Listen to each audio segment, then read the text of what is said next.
En cuanto a los trastornos de la motilidad, ya vimos en el anterior vídeo los principales trastornos de esófago y estómago, que eran la disfagia, el reflujo gastroesofágico, los vómitos, la regurgitación y la estenosis pilórica. Pues bien, ahora nos toca hablar de los principales trastornos en el intestino, que son el estreñimiento, la estenosis del intestino y el íleo. Vamos a ello. Estreñimiento. Es el retraso en la emisión de las heces. Los criterios para afirmar la existencia de estreñimiento son los siguientes: emisión de menos de 3 deposiciones por semana, intervalo de 3 o más días entre 2 deposiciones o eliminación diaria de heces inferior a 35 gramos. Etiología. Es idiopática, desconocida, o debida a factores socioeconómicos, dietéticos, culturales y fármacos. Los factores dietéticos normalmente son debidos a dietas pobres en fibra. Existen 5 mecanismos principales que explican la mayor parte de los casos de estreñimiento. Obstrucción mecánica del tracto digestivo inferior. Hipomotilidad intestinal por defecto de contracciones propulsivas en el colon. Hipermotilidad intestinal por exceso de contracciones segmentarias. Obstrucción funcional de la región anorrectal y debilidad del diafragma y de los músculos de la pared abdominal. Vamos a ver estos 5 mecanismos con más detalle. Obstrucción mecánica del tracto digestivo inferior. Como en todos los órganos huecos, el obstáculo puede localizarse en la luz, acumulaciones de heces endurecidas, fecalitos, en la pared, tumores o ser extraparietales, masas de tejidos próximos. Hipomotilidad intestinal por defecto de contracciones propulsivas en el colon. Por ejemplo, debido a una dieta pobre en fibra, y los diversos tipos de pseudoobstrucción intestinal crónica sin obstáculo orgánico. Hipermotilidad intestinal por exceso de contracciones segmentarias. El aumento de las contracciones segmentarias enlentece el tránsito de las heces porque no progresa el contenido. Obstáculo funcional para la progresión.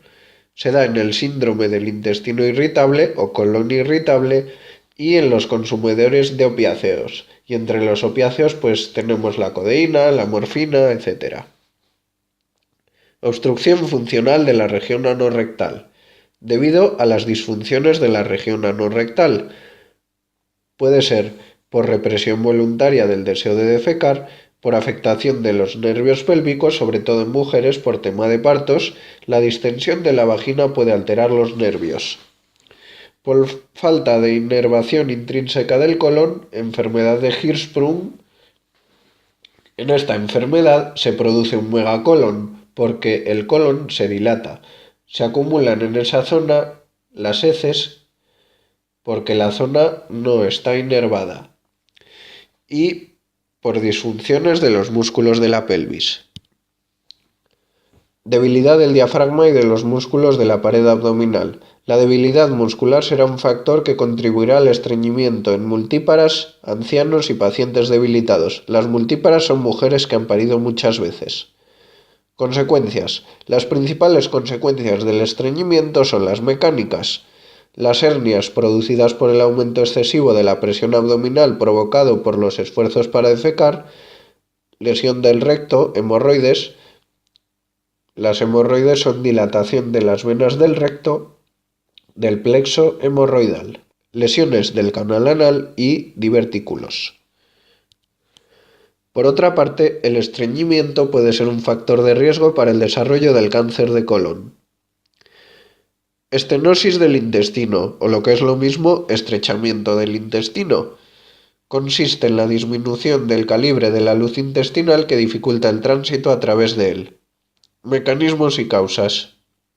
Las causas son las mismas que han sido enunciadas como causas obstructivas de estreñimiento, las que hemos dicho que eran intraluminales, parietales y extraparietales. Pero en este caso la disminución del calibre del intestino es mayor. Consecuencias y manifestaciones. Dolor cólico, abombamiento abdominal localizado, y modificación de los ruidos hidroaéreos. Dolor cólico, intentas expulsar el contenido pero no puedes, y ondulaciones de la pared abdominal. Las ondulaciones coinciden con los momentos en los que el dolor es intenso. Ambos datos son expresión del hiperperistaltismo o aumento de la contracción, que pretende vencer el obstáculo. Abombamiento, distensión abdominal localizada. Es la consecuencia de la dilatación de la zona del intestino situado por delante de la estenosis. Se debe al acúmulo de contenido, de secreciones y de gases deglutidos o producidos por las bacterias. Modificación de los ruidos hidroaéreos. Con los ruidos hidroaéreos se oye un borboteo, como cuando desatascas una tubería, pues son el resultado del paso tumultuoso del líquido y de los gases por la zona obstruida y significan que se está resolviendo la crisis. Si hay tumores en la pared, tras resolverse la estenosis, puede volver a aparecer. Y la última patología que nos queda es el íleo. Se denomina íleo a la interrupción total, porque si es parcial es la estenosis, del tránsito intestinal. Se suele producir de forma aguda. Mecanismos y causas. La detención del tránsito puede ser por un obstáculo mecánico o funcional. Tenemos el íleo mecánico u orgánico y el íleo funcional o dinámico. Íleo mecánico u orgánico, porque la causa es orgánica. Puede deberse a una obstrucción simple o a una estrangulación. Obstrucción simple. Las causas pueden ser intraluminales, parietales y extraparietales. Estrangulación. Las causas son las hernias, los vólvulos y las invaginaciones. Los vólvulos es que se sale la tripa, se retuerce y se corta la circulación. Y las invaginaciones son que se mete parte del tubo dentro del propio tubo. Cuando una tripa se mete dentro de otra, se obstruye el paso, evidentemente. Íleo funcional o dinámico. Se describe en dos formas: paralítico o pseudoobstrucción intestinal y el íleo espástico. Paralítico o pseudoobstrucción intestinal. Pseudoobstrucción quiere decir que funciona muy poco, no es efectivo.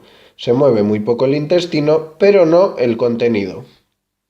Las paredes intestinales han perdido la capacidad de contracción. Puede ser de origen reflejo, por irritación peritoneal, o de origen metabólico, por hipopotasemia, bajada del potasio, hipercalcemia, aumento del calcio, etc. Íleo espástico.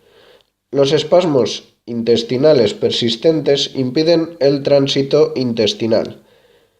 Espástico quiere decir que hay un exceso de la contracción. El íleo espástico es raro. Suele ser típico de la porfiria, que es un trastorno del metabolismo de las porfirinas, y de la intoxicación por plomo. Consecuencias y manifestaciones. Íleo obstructivo simple. La detención del tránsito intestinal por un obstáculo tiene tres repercusiones: repercusión por debajo de la obstrucción, repercusión por encima de la obstrucción y repercusión general. Repercusión por debajo de la obstrucción. Cesa la expulsión de heces y de gases por el ano. Repercusión por encima de la obstrucción, muy similar a la estenosis intestinal, pero en la obstrucción es más intenso. Dolor cólico, ondulaciones de la pared intestinal y ruidos hidroaéreos, abombamiento abdominal y vómitos. Repercusión general: pérdida de sodio y agua, hipopotasemia y acidosis metabólica. Íleo por estrangulación. Las manifestaciones son visibles con más rapidez y son más graves, ya que por la afectación de los vasos, primero venas y luego arterias, se necrosa, muere, la pared del segmento intestinal afectado. El dolor es continuo, intenso y localizado. Se acompaña de vómitos. Íleo paralítico. Suele ser reflejo. No se auscultan ruidos intestinales. Los vómitos son tardíos.